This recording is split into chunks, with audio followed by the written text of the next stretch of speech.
Annonceurs, entrepreneurs, promoteurs et chefs d'entreprise, choisissez dès à présent votre meilleur partenaire média, Ideal Production. Ideal Production est basé à Cotonou au Bénin. Ideal Production, le partenaire exclusif de Sika TV en Afrique.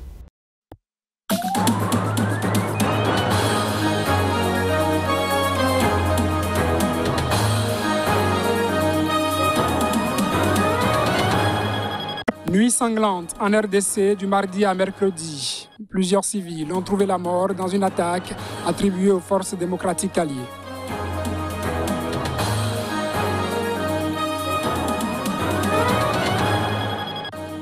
Scénario identique en Éthiopie. Des terroristes étaient à l'œuvre à Oromia. L'information est du gouvernement.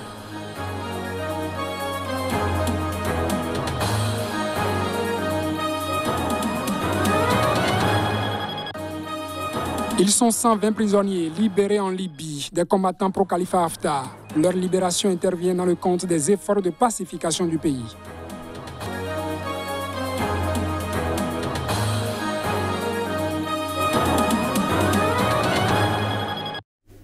Bonsoir et bienvenue à toutes et à tous. Ouvrons ce journal par des notes de campagne électorale au Bénin. La campagne pour le compte de la présidentielle du 11 avril bat son plein. La dynamique restaurée, la confiance, elle campagne partout dans le pays. Irénée Agossa, candidat à la vice-présidence du duo, était au contact des populations des communes de Savalou et Glazoué. Les détails. Dans tout le pays, les duos de candidats vont à la rencontre des populations. La vague orange ne déroge pas à ce principe.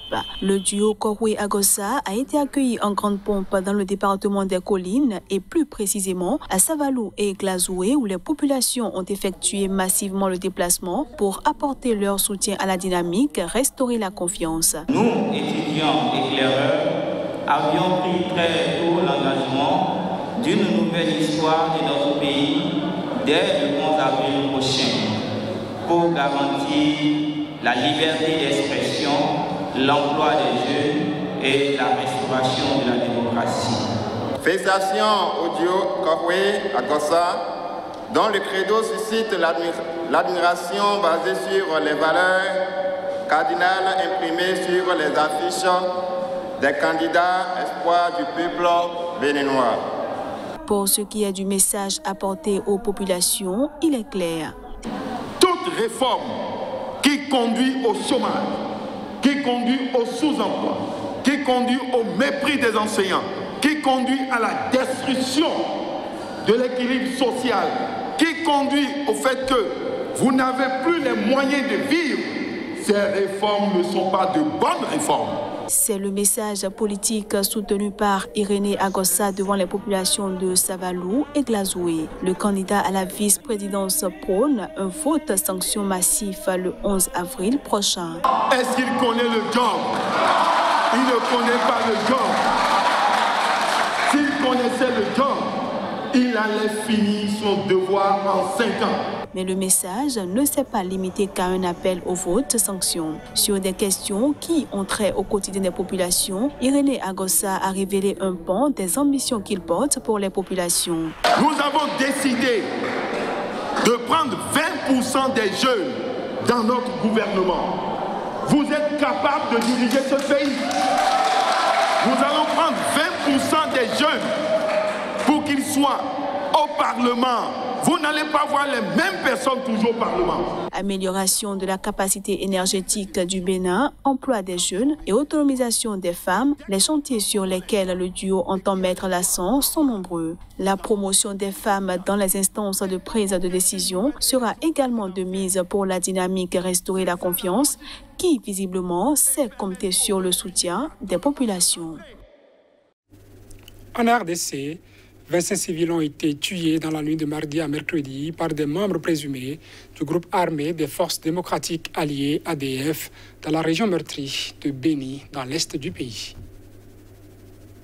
La région de Béni en République démocratique du Congo a été à nouveau théâtre d'attaque par le groupe Forces démocratiques alliées ADF. Selon le gouverneur de la province du Nord Kivu, les ADF ont fait incursion dans le village de Bemaniama Maliso et ont tué 23 civils dans la nuit de mardi à mercredi. 2 autres corps ont été retrouvés plus tard, portant le bilan à 25 morts, a ajouté le gouverneur. Bemaniama Maliso est un petit village perdu sous les bois dans le territoire de Béni, à la frontière avec le territoire voisin d'Irumu en province de l'Ituri. Les ADF ont récemment été placés par les États-Unis sur la liste noire des organisations terroristes affiliées au groupe État islamique.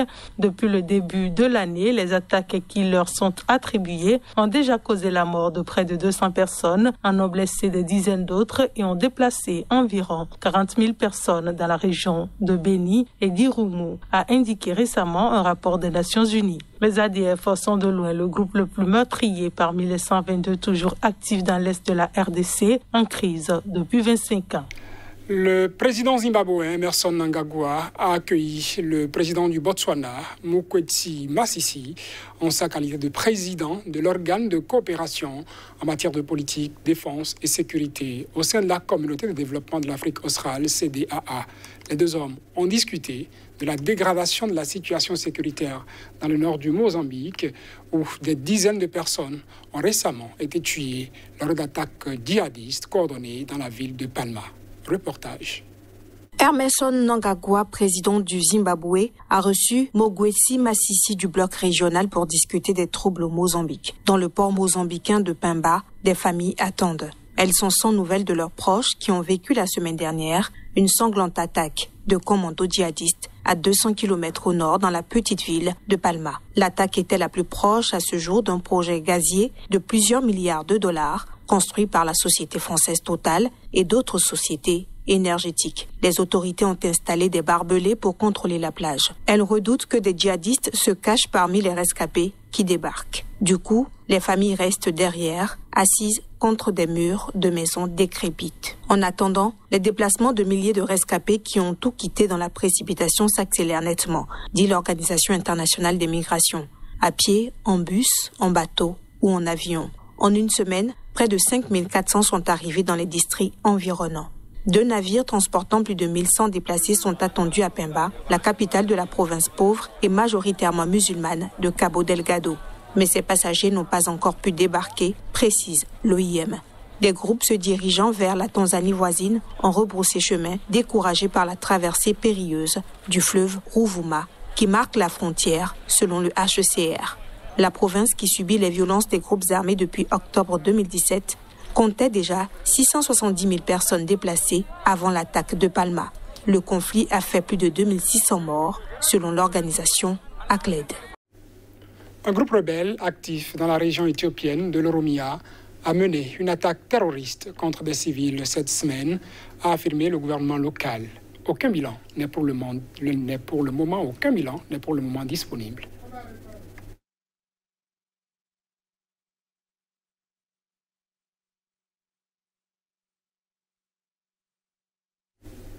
Un groupe rebelle actif dans la région éthiopienne de l'Oromia a mené une attaque terroriste contre des civils cette semaine, a affirmé le gouvernement local. Aucun bilan n'est pour le moment disponible.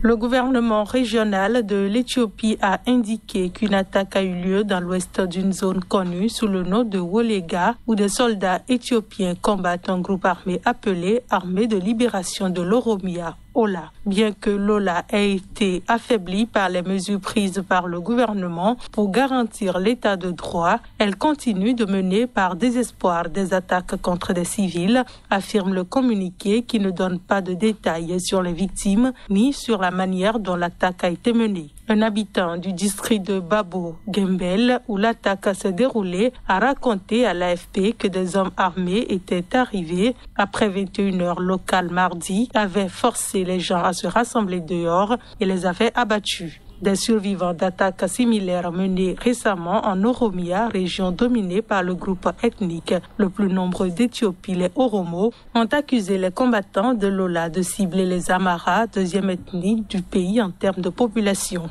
L'armée de libération de l'Oromia, Ola, a nié toute responsabilité dans cette attaque. Sa porte-parole assurant sur Twitter que l'enquête absoudrait à 100% le groupe. Dans un communiqué cette semaine, l'Ola avait déjà nié prendre pour cible des civils Amara, avançant que plusieurs milliers d'Amara et membres d'autres groupes qui vivent en paix dans les zones administrées témoigneront qu'ils ne sont pas traités différemment. Le président de l'Association des Amara d'Amérique, basé à Washington, a de son côté affirmé mercredi qu'au mois de mars, bien plus de 300 Amara, dont des femmes et des enfants, ont été massacrés par l'Ola et a accusé le gouvernement éthiopien de rester silencieux sur cette tuerie. La Libye vient de faire un nouveau pas pour tourner la page d'une décennie de chaos.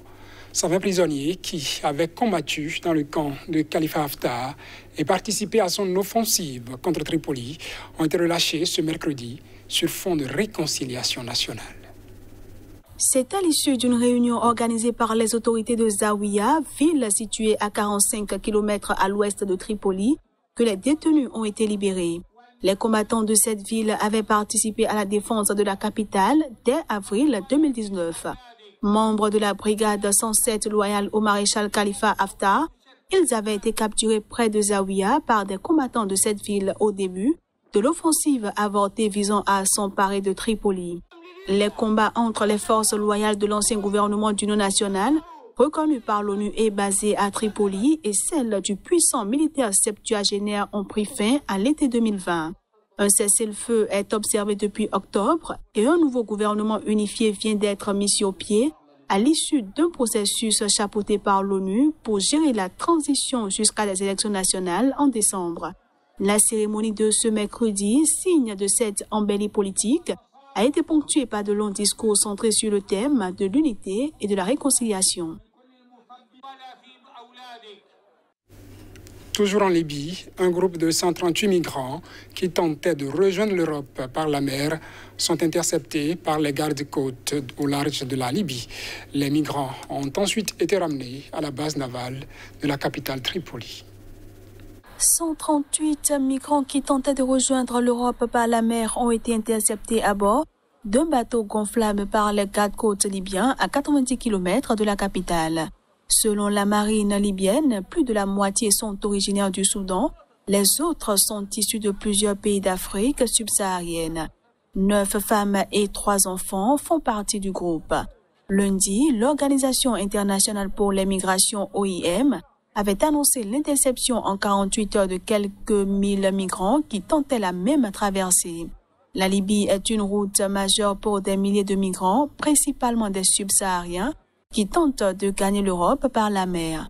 Agences de l'ONU et ONG dénoncent régulièrement le renvoi en Libye de ces migrants et les conditions déplorables dans les centres de détention. Et c'est déjà tout pour ce journal, mesdames, messieurs. Merci de l'avoir suivi.